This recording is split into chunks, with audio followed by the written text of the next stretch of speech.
vocabulary today. You're bringing it to the briefing. Yeah, you're good up until the first sentence. And I've seen some people get sent to the first sentence. Assuming it's empty. I'm pretty sure I follow you too. If we don't get part out yet. I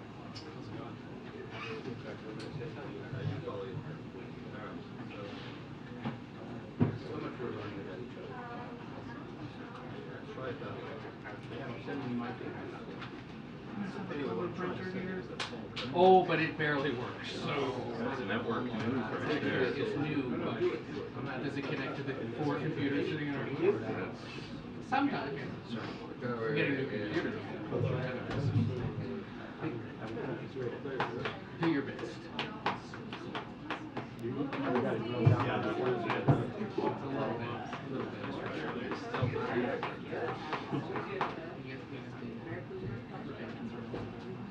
Oh.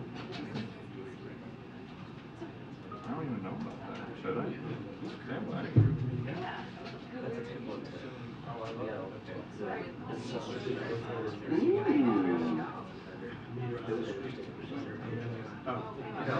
Wireless is on. Well, we record. That's great. You don't have to wear it, just. yeah, I know. I thought they would tell Lauren, right? And he sang one song on the piano. That's me actually playing with the man. Whatever else happens, I will always have me. No, I didn't. John Lennon touched you and spoke to you. Yeah. Well done. Well done. He had a dream that he would meet John and Yoko on the street. I'll back you up on that. All right, good afternoon, everybody. Good afternoon. Oh, nice. Okay. Getting. All right, as you just heard today, President Biden is taking further action to lower gas prices and promote energy security. When Putin's war sent gas prices up, President Biden made clear he would do everything in his power to lower prices for American families. And he's been delivering. Gas prices fell at the fastest rate in over a decade this summer. They've dropped almost every week since June and are down by $1.16 per gallon on average. Now, President Biden announced additional actions to strengthen energy security, address the supply chain, and lower costs. He is releasing 15 million barrels of oil from the Strategic Petroleum Reserve to be delivered in December. He is directing the Department of Energy to be ready to move forward with additional releases of oil this winter if needed. And he announced that the administration intends to repurchase oil for the SPR when prices are around $70 per gallon. He's also calling on oil and gas companies to pass on their savings to consumers at the pump. Right now, right behind me, you see this chart. The profit that energy companies are making in every gallon of gasoline is about double what it typically is at this time of year. And you see that between the crude oil and the retail gasoline prices there in the lines. The retailer margin over the refinery price is more than 40% over the typical level. These outsized industry profits margins are adding more than 60 cents to the average price of gallon of gas and keeping prices higher than they should be. This is unacceptable. Lastly, as you know, in a few minutes, the president's going to be making another announcement, new actions to boost electric vehicle battery production and ensure that we have the critical minerals we need to keep building them right here in America. The president's economic agenda has generated an American electric vehicle manufacturing boom. Today's announcement will further that progress. Through the bipartisan infrastructure law, the Department of Energy will award $2.8 billion in grants to expand domestic manufacturing of batteries for electric vehicles and the electric grid. The president will also announce the American Battery Material Initiative, a new effort to mobilize the entire government in securing a reliable and sustainable sustainable supply of electric minerals used for power, electricity, and EVs. The President will be joined at today's announcement by Energy Secretary Granholm and executives from leading battery companies. With that, Josh, welcome back. I feel like I haven't seen you in a while. I know. Oh, my I think goodness. last time was Air Force One on the way to Hagerstown to Bree. That's eternity ago. What trip? Two questions. The President just said that the oil releases from the Strategic Reserve were not political. But we've seen on a daily basis that the administration is making these announcements on abortion, gas prices, EVs, student debt, and an array of other programs such as infrastructure. What's the goal of these announcements, given that they're happening so close to midterms? Look, and the President was asked specifically that question on the gas prices in our announcement today, and he was very clear. He said, if you've watched him these last several months, these last 4 months, I believe that what he said, he's been working every day to lower gas prices for the American people, especially after we saw Putin's brutal war in Ukraine, which led to Putin's price hike, as we have seen in the last several months. So he has made it very clear. He wanted to make sure that we lower the prices for the American people. We've seen independent analysts have said the actions that this president took, this historic action that the president took, has worked, and so he's going to continue to deliver. And when you're asking me about the abortion and Roe was decided in June, and because that happened, and the president understanding what that would mean for millions of women across the country, he took action. He took executive action. He's going to continue to speak to it, and he has been very clear that in order to actually codify Roe, the American people have to make their voices heard.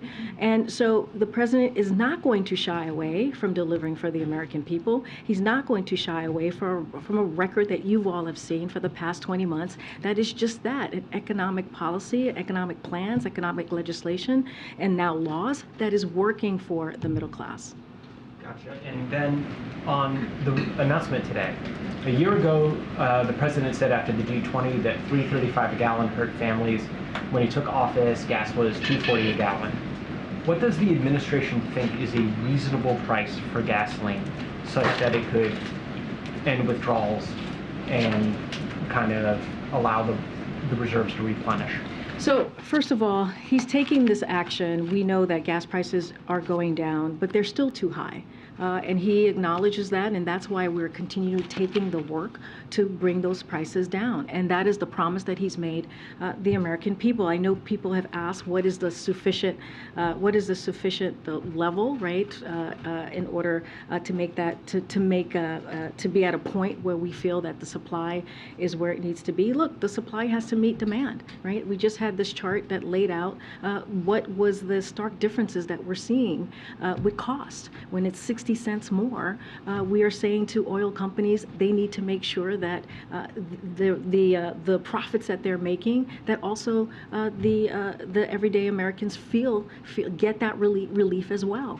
And so really we're trying to make sure that supply meets demand. That's what the president is trying to do. When he uses the Strategic Petroleum Reserve, when he taps into it, to say, as you know, which is a historic decision, that's what the Strategic Petroleum Reserve are for. They are for these moments, these global challenges, these global market challenges that we're seeing because, in particular, because of this Putin's war. Thanks, Karine. In the 15 million barrels of oil the president talked about today, when you put that in the context, Americans consume an average of nearly 20 million barrels of oil a day. So for the actual impact of this announcement, when could Americans actually expect to see results of this when they're filling up at the gas station? So today's announcement is about responding to the effects of Putin's ongoing war. And that's why the president took this action, because it's still continuing. Putin's brutal war on Ukraine is still ongoing, as I just said. It completes the release of the 180 million barrels the president announced earlier this year. And as you heard from the president just now, he's directing the Department of Energy to be ready to release additional barrels of oil should conditions warrant it. And so we've seen the impacts. We've seen the impacts already. Again, and I just said this to Josh, we have seen independent analysts say that the work that this president has taken when it comes to this historic decision with the Strategic Petroleum Reserve, we have seen some of the effects. We have seen gas prices go down. So again, the president's going to do everything that he can to make sure that we make the lives of American families a little bit easier. But you couldn't say a timeline of, by saying this today and happening in December, of when there's actually an impact for American consumers and pocketbooks, of when people might feel this. So again, we are already seeing the impact on consumers, but what the president is saying is that the prices are already too high. And so we want to make sure that the supply out there meets the demand, and that is not what's happening. And just one more, sorry, on restocking the reserve when it hits $70 a barrel, oil's trading at around $83 a barrel today. What makes the president confident you'll be able to buy back oil at that level? So the release of the oil from the Strategic Petroleum Reserve was always meant to be a bridge, as you've heard us say many times, to greater supply. So make sure that we have that supply out there. The pace of releases for October and November tapered off just a bit. But again, we want to make sure that it matches, that the supply matches the demand. So we're not saying that we're trying to bring down the price down to $70. That's not what we're trying to say. You heard the president mention how it's an incentive is what he's trying to put forward. So what we're saying is that if it goes to $70, oil companies should know that the United States government will come into the market as a buyer. And so that will create more certainty for companies as they weigh increasing investment. We're giving them further incentive to increase production. Of course, we refrain the flexibility to replenish at any market price, but we wanted to clearly signal to producers that we will continue the market, to support the market in this price range. Thank you, Karine. To what extent does the White House and the administration feel the announcement today will actually counter the announcement we heard from OPEC and Saudi a few weeks ago to cut oil output? Do you expect it to partially offset that decision? Do you expect today's announcement to completely offset that decision? So, look, what we're trying to do, and we have said this many times, is prices are too high, and we're trying to make sure that we lower those prices for the gas prices, even though we have taken these actions these past several months with the Strategic Petroleum Reserve. Again, with Putin's ongoing war, the president wanted to make sure that he completed the 180 million barrels the president announced earlier this year. And also, as you know, as he also said, the Department of Energy is going to take actions as well. Look, it is very important that the president, he feels, gives American families a little bit more breathing room and keeps to his promise that he's made for the past several months to do everything that he can in his power to bring down gas prices for the American people. Would you describe today's action as a counter to the decision from OPEC and Saudi? I would describe the president's actions today as a continuation of his promise to the American families to bring gas prices down. He feels that they're still too high, even though we have seen them come down for 98 consecutive days, which is a historic decline that we have not seen in over a decade. And so this is, again, a continuation to his promise to the American people. A quick follow-up on the reserve refill that the president spoke about at $70. How long does the administration expect that to take? I mean, any internal estimates, especially because there is a price gap of $70 now set. Are there any internal estimates on the timing that you expect this to take? I don't have a timeline for you at this time. Look, the president, as he said in his remarks, that he sees this as an incentive for oil companies. Just on the president's message to oil companies today that they need to not prioritize profits at a moment when Americans are going through such a hard time. Just curious whether he has recently spoken directly to any oil company executives to deliver that message. Well, it's a good question. I don't have any calls to read out to you, but I think when the president speaks at the podium and makes those comments, which he has made many times, that is speaking directly to the oil companies. I'm pretty sure that they are listening and that they are hearing the president directly. Just on the Pittsburgh event tomorrow and the grants that are being officially announced on the ground tomorrow, can you give us a sense of how these 12 states were chosen? Were there other states that applied? You know, what was sort of the criteria used to choose these 12 states? So I'll get the team to provide you with what the criteria were in selecting the 12 states. Don't have anything to share at this time. I'm sure the president will also share more tomorrow in Pittsburgh. And do you know if John Fetterman will be at the earlier Pittsburgh event? We'll share more of who's going to be attending, as we always do, the various events when the president travels. I don't have anything for you right now at this time, but as you know, John Fetterman will be with the president tomorrow. Just to follow up on the gas thing and then divert in a different direction. When you say now that the petroleum reserve is here for this reason, how long is this going to go on? Should the oil industry, should Americans presume that the reserve will be tapped for the duration of the Russia-Ukraine war? So or until it hits a certain price point? First, let me say a couple of things because I think it's important for the American people to know. The Strategic Petroleum Reserve remains the largest strategic reserve in the world. There are more than 400 million barrels of oil in the reserve, so I want to make sure that folks understand that. And to my point, the Strategic Petroleum Reserve was created for this time, for a moment just like this, when there is a supply disruption has been caused by Putin's war. This is why the reserve exists. I mean, we have been very clear. I don't have anything more to announce beyond the December extension that the president announced, beyond the 180 million barrels of oil that we have announced very much earlier this year. And if we have, we're going to continue to monitor and take a very close look of what's happening in the next several days, in the next several months. And when we have more to announce, certainly the president will do that. I'm going to ask you, there was a lawsuit filed today in a federal court in San Francisco against the Biden administration, actually against the president and the National Archives for continuing to hold up the release of 16,000 documents related to the assassination of John F. Kennedy, alleging that the president's dragging his feet on the release. He signed a memo saying that they're supposed to be released in December this year.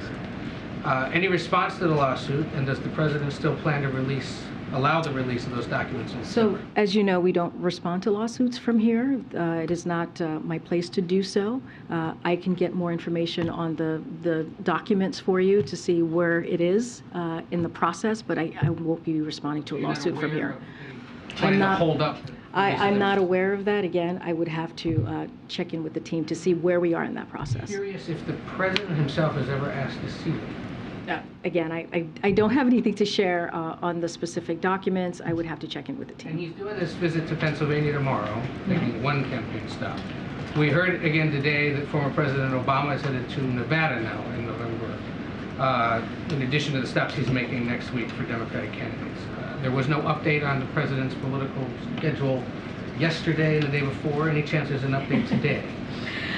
We don't have anything to share with you on the president's travel, and we will be sure to share any upcoming trips that the president may have in the upcoming days and weeks. Still in the works. Again, I just don't have anything to preview at this time. We announced, as you know, he's going to go to Florida on November 1st, and if there are any other trips, you will hear from us, Ed. I promise you. I promise you. Go ahead.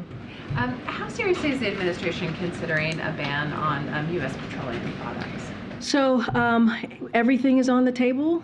Don't have anything right now to preview. Clearly, our focus today is to make sure that we deliver on the president's promise, is to continue to lower gas prices for the American people. But again, I don't have anything to preview at this time.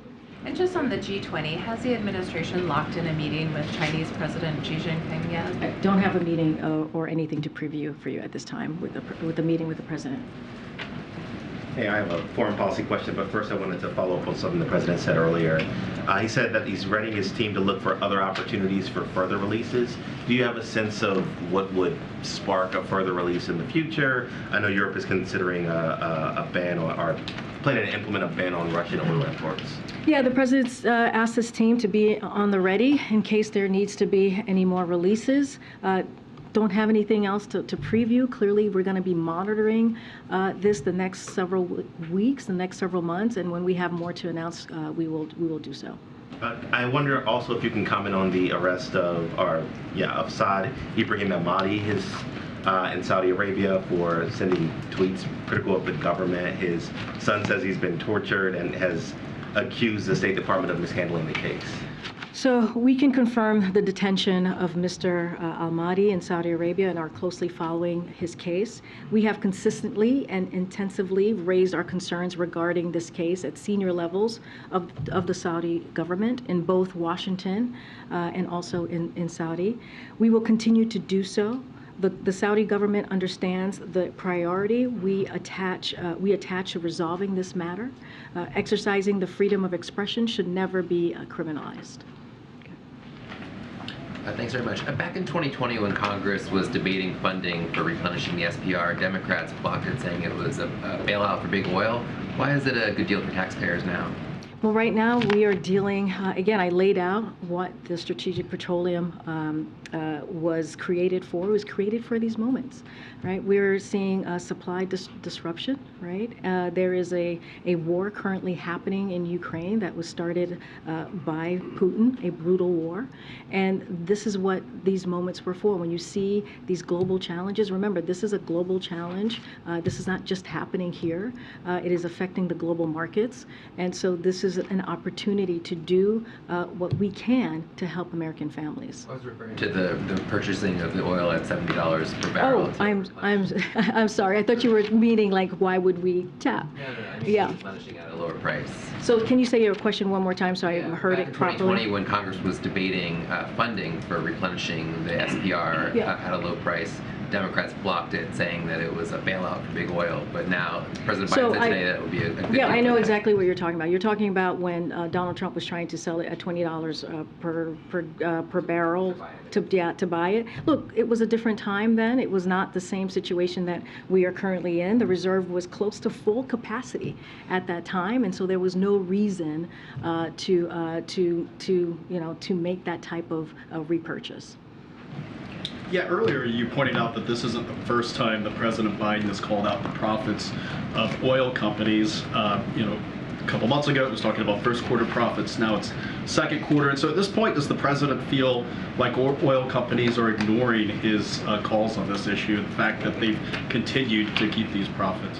No, he doesn't think so. They actually brought down the prices. We have seen that in the past several months, but they need to come down more. And that's what the president is trying to make sure that continues to happen. And so he's not going to shy away from it.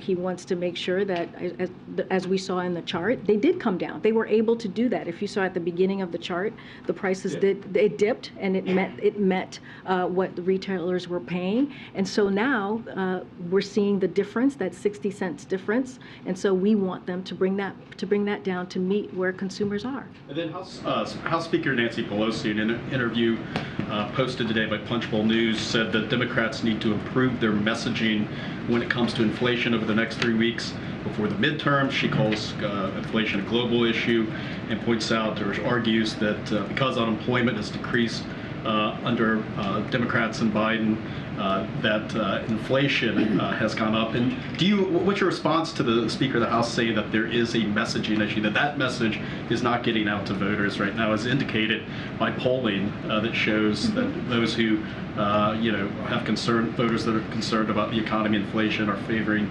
Republicans over Democrats? So first, let me just say, got to be mindful because of the Hatch Act on when I speak about, I cannot speak. No, I'm going to get there. Give me a second. I have to lay this out, right? It is my prerogative to say I don't want to make sure that I adhere to the Hatch Act, so I got to put that out there. As it relates to a messaging, look, we have always been very clear. The president has always been very clear. We understand. I know you were talking about polls and what the American people are feeling. We understand what they're feeling. We understand that they are feeling a bit of a crunch pinch because of cost, because of inflation, and that's why the president is doing what he's doing today. That's why he's making it very clear that he's taking extra actions to bring down the cost, continue to bring down the cost of gasoline. You heard me talk about hearing aids. 30 million Americans are going to see now lower costs in purchasing hearing aids. When you think about the Inflation Reduction Act, it's going to lower costs. When you think about healthcare, when you think about energy costs, these are actions that this president has taken. These are action that he's taken with congressional Democrats, and we're going to continue to speak to that. But we get it. We get that Americans right now are feeling that pinch. But, you know, the other piece of this, too, is you have congressional Republicans who are doing the opposite. They don't want to give the healthcare cost, they want to bring down healthcare costs. They don't want to bring down energy costs. If anything, they want to increase what Americans are paying with healthcare and with energy. And that's their plan. Their plan is to get rid of Medicare. Their plan is to get rid of Social Security. And our plan is to make sure that we are protecting American families, that we are lowering costs, and we're going to continue to push that message and make sure that the American people hear directly from us. Thank you, Karine. The football soccer World Cup starts in a month in Qatar. How does the White House feel about the many reports of human rights abuses in that country, particularly in the preparation for this World Cup? And also, at what level from what level of government will somebody be sent there as a representative? So your last question first. We're still determining who will lead and join an official U.S. delegation to the World Cup. We look forward to this important event, and of course we will be cheering on Team USA from the White House. As you've heard from the president, he has said this directly himself. He will always and will continue to call out any human rights abuses. That is something that he never shies away from, whether it is a leader to leader or whether it is speaking about it outright. And so that will be something that he will continue to do. You wouldn't call it out in the sense of sending them a message by not sending a delegation, or to watch sitting in one of these stadiums where supposedly people were horribly mistreated? I hear you. I answered the question as to he's going to, this is an important event, and we're going to be cheering on the team, Team USA. It is not an unusual thing for us to do when there is an event like this in whichever country it is. But again, when it comes to human rights, human rights abuses, the president will continue to call that out. This event is about our team. Team USA is about, again, a special event, and we're going to cheer them on. Thank you, Karine.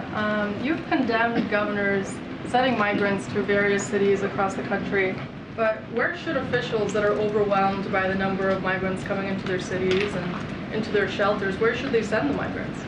Well, we have said many times before there's a process, a legal process, and that we are willing to work with cities who are dealing with this issue.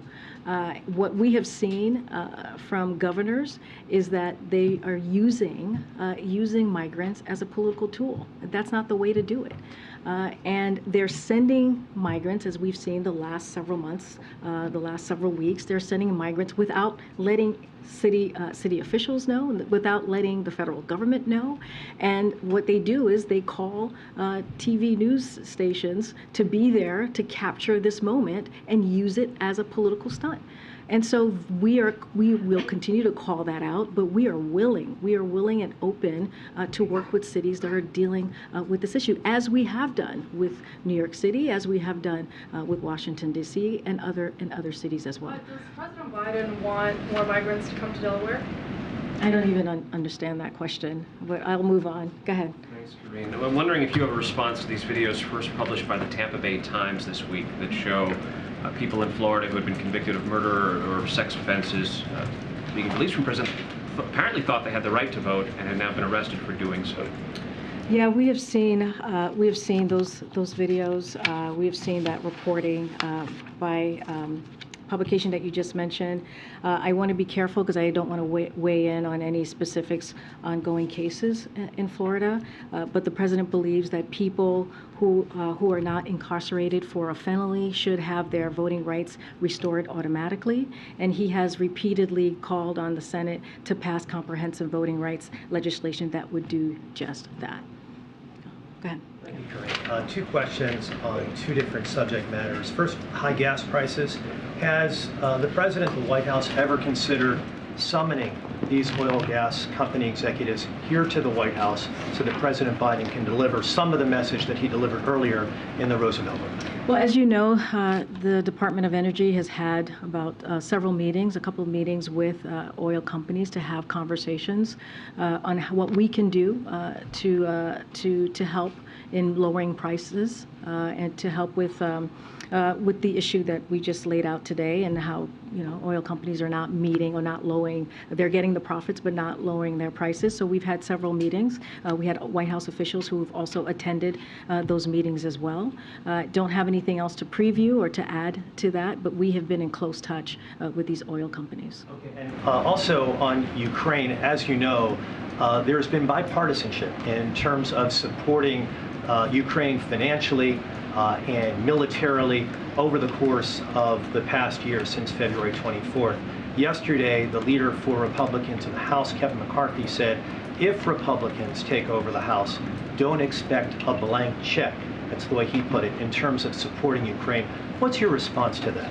So as you know, the United States has provided Ukraine with robust bipartisan support as Russia wages this brutal war, this unprovoked war on the people of Ukraine. We will continue to work with Congress, as we have these past several months, on these efforts and support Ukraine as long as it takes. And that is a commitment that the President made to President Zelensky just last week when they had their one-on-one conversation, and also at the G7 meeting with President Zelensky last week as well, with our partners and allies. Look, we thank leaders across the House and the Senate, Republicans and Democrats, who are working with us to hold Putin accountable and support Ukraine to defend itself from Russia's crime and atrocities. And so, again, we will remain in close contact with House and Senate members. This is an important. We see this supporting Ukraine in their fight for democracy and their fight for freedom as an important moment in time.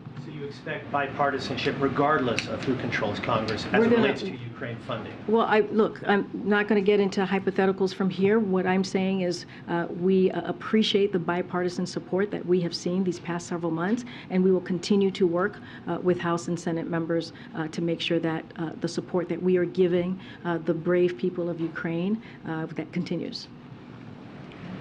I got a question about the upcoming meeting with the President of Israel next week.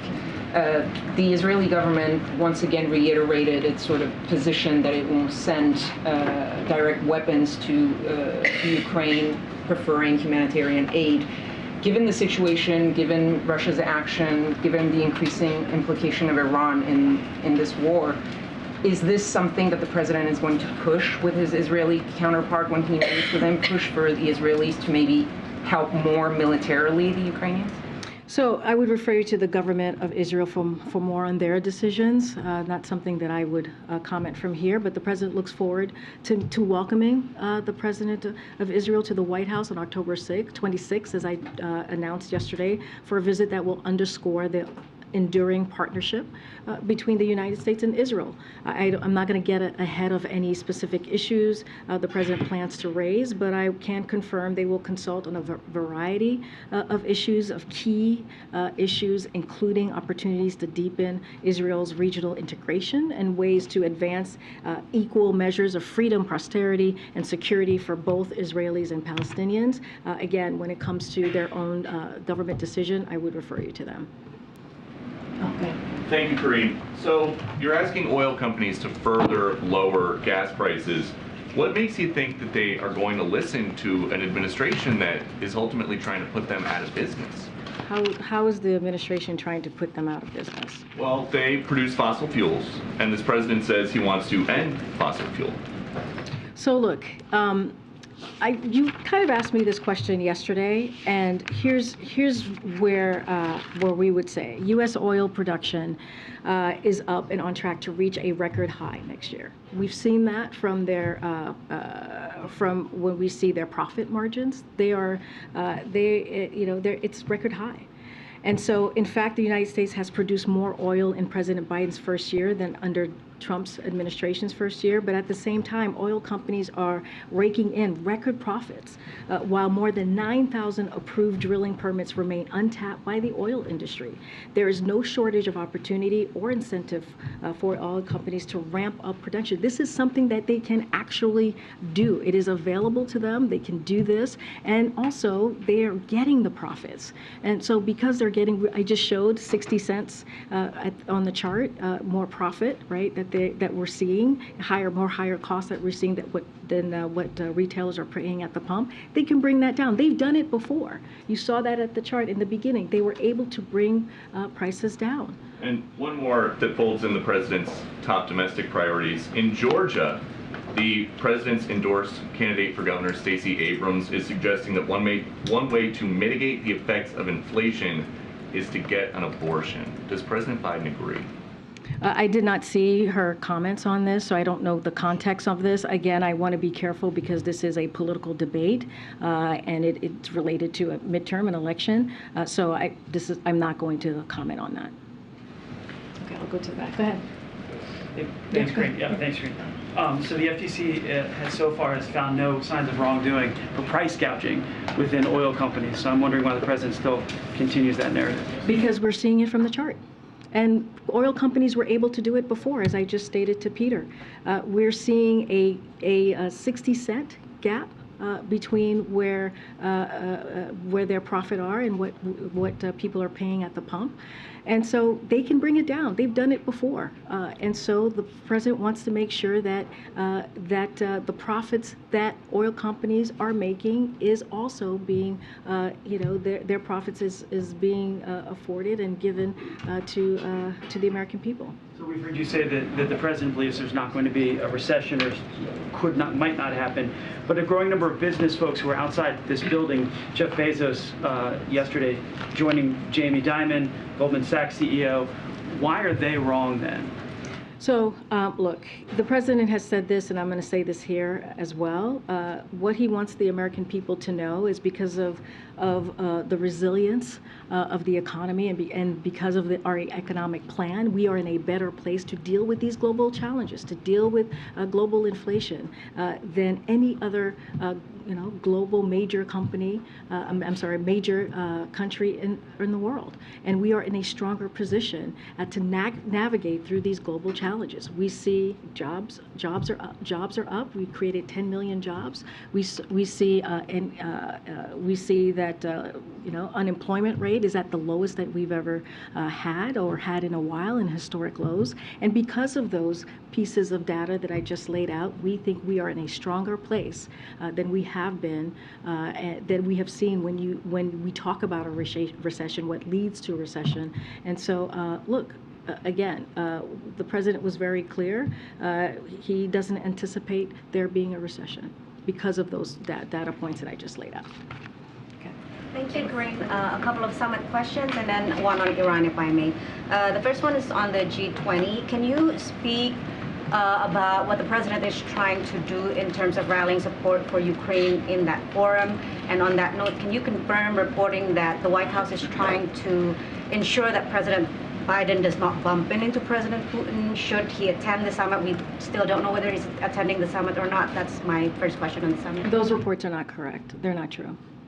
What about what he intends to do in terms of rallying support for Ukraine at the G20? The president, as he has been rallying support for Ukraine these past several months. As you have seen, he was on the phone with G7 and also President Zelensky last week. Again, rallying support. I don't have anything specific to share about the G20 and what that it could or might look like, so won't get ahead of our plans. And then on the APEC summit, can you confirm local media reporting that Vice President Harris will be attending the APEC summit instead of President Biden, and respond to criticism that the forum is not considered important enough, especially because the president would already be in the region, and also concerned that President Xi Jinping might dominate the forum? So we don't have any travel announcement to announce at this time. Look, we are, of course, consider the forum important. That is why the United States will be the host of the APEX in 2023. So clearly that is important to the president. That is important to us.